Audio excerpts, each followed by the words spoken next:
നമ്മളുടെ സർപ്രൈസ് പൊളിയുകയാണ്. അത് ഷിക്കമാറുവും ടെമറിക്കുമായിരുന്നു. ഷിക്കമാറുവിന് നെറൂട്ടോയെ കണ്ട് നല്ല സന്തോഷമാവുകയും നെറൂട്ടോക്ക് ഷിക്കമാറുവിനെ കണ്ട് നല്ല സന്തോഷമാവുകയും ചെയ്തു. ടെമറിക്കാണെങ്കിൽ നെറൂട്ടോയുടെ വളർച്ച കണ്ട് അമ്പരന്നു പോവുകയും ഇത് നെറൂട്ടോ തന്നെയാണോ എന്ന് ഒരു മിനിറ്റ് ആലോചിച്ചു പോവുകയും ചെയ്തു. അപ്പോൾ നെറൂട്ടോ ചോദിക്കും, നീയാണോ എൻ്റെ എതിരാളി? അപ്പോൾ ഷിക്കമാറു പറയും, ഞാൻ നിന്റെ എതിരാളിയോ? ഞാനൊന്നുമല്ല നിന്റെ എതിരാളി. അപ്പോൾ അത് കേട്ട് ഹൊക്കാഗ പറയും, അത് നിന്റെ ഓപ്പണന്റ് വാതിലിന് പുറകിലുണ്ട്. അപ്പോൾ നെറൂട്ടോ പോയി നോക്കുമ്പോൾ അത് മറ്റാരുമായിരുന്നില്ല, സാക്ഷാൽ കക്കാഷിയായിരുന്നു. ഇപ്പോൾ നെറൂട്ടോ കക്കാഷിയുടെ അടുത്തേക്കെത്തും. അപ്പോൾ നെറൂട്ടോ പറയും, നിങ്ങൾ ഒരുപാട് മാറിപ്പോയി മാസ്റ്റർ. അത് കേട്ട് കക്കാഷി പറയും, നീയും ഒരുപാട് മാറിപ്പോയി. എനിക്ക് നിന്നെ കണ്ടിട്ട് മനസ്സിലാകുന്നേയില്ല. ഞാനൊരു സർപ്രൈസ് ഗിഫ്റ്റ് അങ്ങേക്ക് കൊടുത്തിട്ടുണ്ടെന്ന് പറഞ്ഞ് നമ്മുടെ സ്വത്തുമണി കുട്ടപ്പനാകട്ടെ അതെടുത്ത് കക്കാഷിയുടെ കയ്യിലേക്ക് കൊടുക്കുകയാണ്. ജിറൈ മാമനാവട്ടെ ആ ഒരു ബുക്ക് കണ്ട് ഇപ്പോൾ വായിൽ വെള്ളമൂറുകയാണ്. ആ സമയം കക്കാഷി ആ ബുക്ക് മുഴുവനും വായിച്ച് ഇപ്പോൾ സായൂജി അണഞ്ഞുകൊണ്ടിരിക്കുകയാണ്. അത് കേട്ട് ഹൊക്കാഗ പറയും, ഇപ്പോൾ ബുക്ക് വായിച്ചിരിക്കേണ്ട സമയമല്ല, നമുക്ക് ഒരുപാട് കാര്യങ്ങൾ ചെയ്യാനുണ്ട്. അപ്പോൾ നെറൂട്ടോ ചോദിച്ചു, കക്കാഷി മാസ്റ്റർ, നിങ്ങളാണ് എൻ്റെ ഓപ്പണന്റ്. അതൊക്കെ ഞാൻ പറയാം, നീ ഇപ്പോൾ ടെൻഷൻ അടിക്കണ്ട. സാക്കുറയോട് നീ ഇങ്ങനെ കൂളായിട്ട് നിൽക്കേണ്ട. നീയും നെറൂട്ടോയുമാണ് ഇപ്പോൾ എൻ്റെ എതിരാളി. ഞാൻ ഇപ്പോൾ തന്നെ റെഡിയായിട്ട് വരാം. നിങ്ങൾ രണ്ടുപേരും റെഡിയായിക്കോളൂ എന്ന് കക്കാഷി പറയും. അത് കേട്ട് നെറൂട്ടോ ചോദിക്കും, നിങ്ങളാണോ എൻ്റെ കൂടെ ഫൈറ്റ് ചെയ്യാൻ വരുന്നത്? ഷിസുൻ ചിരിച്ചിട്ട് പറയും, നീയും സാക്കുറയും ഇപ്പോൾ ഒരുപാട് നാളായി പ്രാക്ടീസ് ചെയ്യുന്നു. നിങ്ങളുടെ രണ്ടുപേരുടെയും ലെവല് അതേതുവരെ എത്തിയെന്ന് എനിക്കറിയാൻ സമയമായി. അതുകൊണ്ടിപ്പോൾ നിങ്ങൾ രണ്ടുപേരും ഫൈറ്റ് ചെയ്യാൻ റെഡിയായിക്കോളൂ. കക്കാഷിയാകട്ടെ നെറൂട്ടോയോടും സാക്കുറയോടും അല്പനേരം റെസ്റ്റ് ചെയ്യാൻ പറഞ്ഞ് അവനിപ്പോൾ പുറത്തേക്ക് പോകും. അത് കണ്ട അസിസ്റ്റന്റ് ചേച്ചി, അവനെന്താ പെട്ടെന്ന് ഓടിക്കളഞ്ഞത്? അവന് വല്ല കുഴപ്പവുമുണ്ടോ എന്ന് ചോദിക്കുകയാണ്. അതിന് ഷിക്കമാറു പറയും, എനിക്ക് തോന്നുന്നത് ആ ബുക്ക് വായിക്കാനായിട്ടാണ് അവൻ ഓടിപ്പോയതെന്ന് തോന്നുന്നത്. മാമൻ ചിരിച്ചിട്ട് പറയും, എനിക്കും അങ്ങനെ തന്നെയാണ് തോന്നുന്നത്. ആ ഒരു ബുക്ക് ഈ ഗ്രാമത്തിൽ ഇതുവരെ ആരും വായിച്ചിട്ടില്ല.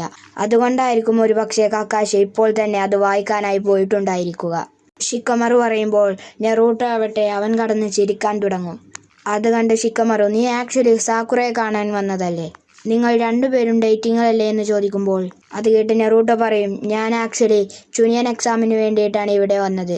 അതിന് ഷിക്കമാറു പറയും, ആ ഒരു എക്സാം കണ്ടക്ട് ചെയ്യുന്നത് അത് ഞാനാണ്. മാത്രമല്ല സാക്കുറ ഇപ്പോൾ ഒരു ചുനിയനാണ്. അത് കേട്ട് നെറൂട്ടോ ഇപ്പോൾ ഷോക്കാവും. അവൻ വണ്ടറടിച്ച് ഞാൻ കേട്ടത് സത്യമാണോ എന്ന് ചോദിക്കും. അവൾ ചിരിച്ചിട്ട് അതേന്ന് പറയും. ഇവിടെ ഷിക്കമാറു പറയും, ഞാനൊരു ചുനിയനായി. കട്ട് ചെയ്താൽ ഇപ്പോൾ സാൻഡ് വില്ലേജാണ് കാണിക്കുക. അവിടെ ദൂരത്തായിട്ട് ആരോ ഒരാൾ നിൽക്കുന്നത് കാണാം. ആളുടെ അടുത്തേക്ക് ഇപ്പോൾ മറ്റൊരാൾ വന്നിട്ട് പറയും, ലോർഡ് കസറക്, അങ്ങയുടെ മീറ്റിംഗ് റെഡിയാണ്. ആ ഒരു ഡോണ് ആരാണെന്ന് നോക്കുമ്പോഴായിരിക്കും മറ്റാരുമല്ല, ഗാറയായിരുന്നു അത്. ഗാറ ഇപ്പോൾ സാൻഡ് വില്ലേജിൻ്റെ തന്നെ ഹൊക്കാഗയായി മാറിയിരിക്കുകയാണ്. അത് കണ്ട് നെറൂട്ടോ, ഒരിക്കൽ തീർച്ചയായിട്ടും ഞാനും ഈ റീഫ് വില്ലേജിൻ്റെ ഹൊക്കാഗയായി മാറും. കട്ട് ചെയ്താൽ ഇപ്പോൾ കാക്കാഷിയാകട്ടെ ആ ഒരു ബുക്ക് വായിച്ചു കൊണ്ടിരിക്കുകയാണ്. അപ്പോൾ അവിടേക്ക് മാമനും കൂടി വന്നുകൊണ്ട് ആ ബുക്കിൻ്റെ അഭിപ്രായങ്ങൾ ചോദിക്കാൻ തുടങ്ങും. മാത്രമല്ല അവർ രണ്ടുപേരും ഇപ്പോൾ നെറൂട്ടോയുടെ വളർച്ച കണ്ട് പരസ്പരം അങ്ങോട്ടും ഇങ്ങോട്ടും ഇപ്പോൾ നെറൂട്ടോനെ പൊക്കി പറയാനായി തുടങ്ങും. കട്ട് ചെയ്തപ്പോൾ സാൻഡ് വില്ലേജിൽ ആ ഒരു വലിയ മീറ്റിംഗ് നടന്നുകൊണ്ടിരിക്കുകയാണ്. അവരുടെ ഇത്രയും കാലത്തെ പ്രവർത്തനം, മാത്രമല്ല ലീഫ് വില്ലേജിനോട് ചേർന്നുകൊണ്ട് അവർ ചെയ്ത മിഷൻസ് ഇപ്പോൾ അങ്ങോട്ടും ഇങ്ങോട്ടും പറയാൻ തുടങ്ങും. അപ്പോൾ യൂറ എന്നുള്ള ഒരുത്തൻ എഴുന്നേറ്റ് നിന്ന് പറയും, ഇപ്പോൾ ചുനിയൻ എക്സാമിൻ്റെ സമയമാണ്. അതേ സമയം തന്നെ ഇപ്പോൾ മറ്റൊരു റൂമറും കൂടി ഉയർന്നു വന്നിരിക്കുകയാണ്. അതൊരു വലിയ സംഘടനയാണ്. അതിൻ്റെ പേരാണ് അക്കാക്സുക്കി. അത് കേട്ട് ഗാറ അവൻ കണ്ണു തുറപ്പിച്ച് നോക്കുമ്പോൾ ഇവിടെ മാമനും കക്കാഷിയുമാകട്ടെ അതേ ഓർഗനൈസിനെ കുറിച്ചാണ് സംസാരിച്ചു കൊണ്ടിരിക്കുന്നത്. കക്കാഷി പറയും, അവർ പുറത്തേക്ക് ഇറങ്ങിയാൽ അത് വലിയൊരു അപകടമാണ്. ഇവിടെ യൂറോ പറയും, അവരെല്ലാം നിഞ്ച ക്രിമിനൽസ് ആണ്. മാത്രമല്ല അവരെല്ലാം ബിങ്കോ ബുക്കിലുള്ള മാസ്ര എജ്രൻസ് ആണ്. ആ ടീമിൽ തന്നെ ആദ്യത്തെ ആട് ഇറ്റാച്ചി ഉച്ചിഹയാണ്. അവൻ്റെ ഉച്ചിയ ക്ലാൻ പോലും തകർത്ത് കളഞ്ഞ് സ്വന്തം പാരൻസിനെ പോലും കൊന്ന ക്രൂരനായിട്ടുള്ള വലിയൊരു ക്രിമിനലാണ്. അടുത്തതായിട്ട് ബ്രഹ്മാണ്ടമില്ലൻ ഒറോച്ചിമാറോ. അവിടെ കക്കാഷി ചോദിക്കും, ഈ ഒരു ഓർഗനൈസേഷൻ അവർക്ക് എന്താണ് വേണ്ടത്? എന്തിനു വേണ്ടിയാണ് അവർ ഇതെല്ലാം കാട്ടിക്കൂട്ടുന്നതെന്ന് ചോദിക്കുമ്പോൾ ജെറൈ മാമൻ പറയും, എനിക്ക് വ്യക്തമായിട്ടറിയില്ല. പക്ഷെ ഒന്നറിയാം, നെറൂട്ടോയുടെ ബോഡിയിലുള്ള ആ ഒരു നൈൻറ്റൈൻ ഫോക്സിൻ്റെ ബ്രഹ്മാണ്ഡ പവറാണ്.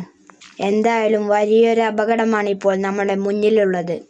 അതുകൊണ്ട് ഗ്രാമത്തിൽ ടൈറ്റ് സെക്യൂരിറ്റി തന്നെ കൊടുക്കണമെന്ന് ജെറൈ മാമൻ പറയുമ്പോൾ, അതേസമയം യൂറോ പറയും, ഈ ഇൻഫർമേഷൻ എനിക്ക് കിട്ടിയത് ലെജൻഡറായിട്ടുള്ള ജെറൈയുടെ കയ്യിൽ നിന്നാണ്. അതനുസരിച്ച് ഇപ്പോൾ വമ്പം സെക്യൂരിറ്റിയാണ് നമ്മൾ ഗ്രാമത്തിൽ ഇറക്കിയിട്ടുള്ളത്. ആ ഒരു വില്ലന്മാരുടെ വസ്ത്രധാരണ പോലും വളരെ ഡിഫറൻ്റ് ആണ്. കറുത്ത കോട്ടിൽ വയലറ്റ് കളറാണ് അവരുടെ ഡ്രസ്സിൻ്റെ കളർ എന്ന് പറയാണ്.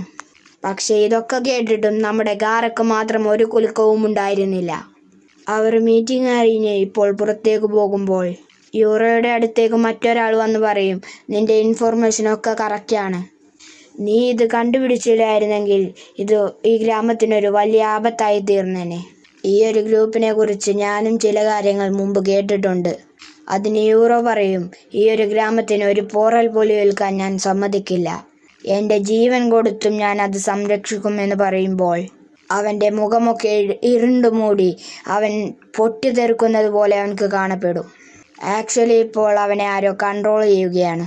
കട്ട് ചെയ്താൽ ഇപ്പോൾ ആ ഒരു മുൻപ് പറഞ്ഞ ആ ഒരു കറുത്ത കോട്ടിട്ട രണ്ടുപേർ ഇപ്പോൾ ഗ്രാമത്തേക്ക് ചാടി വരും. അപ്പോൾ യൂറോ പറയും, ഞാൻ ഇത്രയും കാലം പേടിച്ചിരുന്ന ആ ഒരു സമയം എത്തിയിരിക്കുകയാണ്.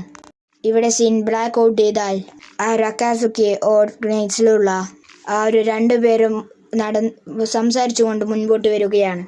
അതിൽ ഒരുത്തൻ പറയും, ആ ഒരു ഒറോച്ചിമാറോ, അവൻ ഒറ്റൊരുത്തൻ കാരണമാണ് നമ്മളെക്കുറിച്ചുള്ള ഇൻഫർമേഷൻ ലീക്കായത്.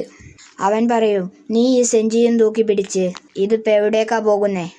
ഇതിൻ്റെ ആവശ്യം എന്താണെന്ന് അവൻ ചോദിക്കുമ്പോൾ സെഞ്ചിക്കാരൻ പറയും, എൻ്റെ പവർ അത് നിനക്കറിയില്ല. ഈ ഒരു സെഞ്ചി വെച്ചുകൊണ്ട് എൻ്റെ പവർ ഞാൻ നിനക്ക് കാണിച്ചു തരും. കട്ട് ചെയ്താൽ ഇപ്പോൾ ഇവിടെ നെറൂട്ടോവും സാക്കുറോയുമാകട്ടെ ഇപ്പോൾ ഇവിടെ പരസ്പരം സംസാരിച്ചു കൊണ്ടിരിക്കുകയാണ്. അവർ രണ്ടുപേരും ഇപ്പോൾ എപ്പോഴത്തെയും പോലെ കാക്കാശിക്ക് വേണ്ടി വെയിറ്റിംഗ് ആണ്. ഇത്രയും സമയമായിട്ട് കാക്കാശിയെ കാണുന്നില്ലല്ലോ എന്ന് പറയുന്ന സമയത്ത് കക്കാശി അവിടേക്ക് വരികയാണ്. കക്കാശി പറയും, ഐ ആം സോറി, എനിക്ക് അത്യാവശ്യമായിട്ടൊരു ചെറിയൊരു പണിയുണ്ടായിരുന്നു, അതുകൊണ്ടാണ് ഞാൻ വൈകിപ്പോയതെന്ന് പറയുമ്പോൾ നെറൂട്ടോക്കും സാക്കുറക്കും ഒരുപോലെ ദേഷ്യം വരും. കാരണം കക്കാശി എപ്പോഴും ഇതുപോലെ ഒരുപാട് കള്ളം പറയും. കക്കാശി ആകട്ടെ അവരെ രണ്ടുപേരെയും പ്രാക്ടീസ് ചെയ്യാനായിട്ട് ഒരു സ്ഥലത്തേക്ക് കൂട്ടിക്കൊണ്ടു പോവുകയാണ്. അവിടെ എത്തുമ്പോൾ നെറൂട്ടോക്ക് അവൻ ചെറുപ്പത്തിൽ പ്രാക്ടീസ് ചെയ്ത എല്ലാ കാര്യങ്ങളും ഓർമ്മ വരും. ഇവിടെ വെച്ചാണ് സാക്കുറ സാസൂക്കിയെ അവസാനമായി കണ്ടത്. ഒരുപാട് തവണ അവൾ പോവരുതെന്ന് പറഞ്ഞ് സാസൂക്കിയോട് കെഞ്ചും. പക്ഷെ അവളാകട്ടെ അവളുടെ കൈ തട്ടി മാറ്റി മുൻപോട്ട് പോകും. നമ്മുടെ നെറൂട്ടോ ആകട്ടെ സാസുക്കിയോട് ഫൈറ്റ് ചെയ്തത്, അവൻ്റെ കൂടെ സമയം കളഞ്ഞത് എല്ലാം ഓർക്കുകയാണ്. അപ്പോൾ അതേ സമയത്ത് നെറൂട്ടോ ആകട്ടെ ഒരു മണിയടി ശബ്ദം കേൾക്കും. കാക്കാശി ആകട്ടെ അവർക്ക് പണ്ടത്തെ പോലെ 2 ബെല്ലെടുത്ത് കാണിച്ചു കൊടുക്കും. അതേ പഴയ ടാസ്ക് അത് തന്നെ നിങ്ങൾ ഇപ്പോഴും ചെയ്യണം. റൂൾസിന് യാതൊരു മാറ്റവുമില്ല. നിങ്ങൾക്ക് വേണമെങ്കിൽ ഈ ഒരു ബെല്ലിന് വേണ്ടി എന്നെ കൊല്ലാം. പക്ഷേ എങ്ങനെയെങ്കിലും നിങ്ങൾ ഈ ഒരു ബെല്ല് നിങ്ങൾ കൈക്കലാക്കണം. അതിന് നിങ്ങൾക്ക് ഞാൻ നാളെ വരെ സമയം തരുമെന്ന് പറയുമ്പോൾ നെറൂട്ടോയും സാക്കുറോയും ആകട്ടെ അവർ രണ്ടുപേരും ഇപ്പോൾ ഗഹനമായി ആലോചിച്ചിട്ട് ടാസ്ക് ചെയ്യാൻ റെഡിയായിട്ട് നിൽക്കും. ഇവിടെ സീൻ ബ്ലാക്ക് ഔട്ട് ചെയ്താൽ സാൻഡ് വില്ലേജിൽ അവിടെ സെക്യൂരിറ്റി ടൈറ്റ് ആയിരിക്കുന്നത് കാണാം. അപ്പോൾ ലോങ് ഷോട്ടിലായിട്ട് നേരത്തെ കണ്ട 2 പേര് ആ ഗ്രാമത്തെ ലക്ഷ്യമാക്കിയപ്പോൾ വന്നുകൊണ്ടിരിക്കുകയാണ്. സെക്യൂരിറ്റീസ് പേടിച്ച് വിറച്ചിപ്പോൾ യൂറോയോട് കാര്യം പറയും. യൂറോ ആകട്ടെ കൂളായി നിന്ന് അവിടെ ഉണ്ടായിരുന്ന സെക്യൂരിറ്റീസിനെ എല്ലാം തല്ലിക്കൊന്നു കളയും. എന്നിട്ട് ആ 2 പേരുടെ അടുത്തേക്ക് പോയി അവരെയും കൂട്ടി ഇപ്പോൾ ഗ്രാമത്തിലേക്ക് വരും.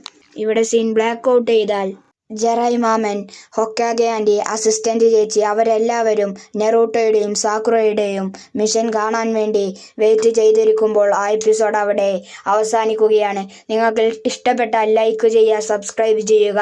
അടുത്തൊരു വീഡിയോയുമായി കാണാം. അതുവരേക്കും ബൈ ബൈ.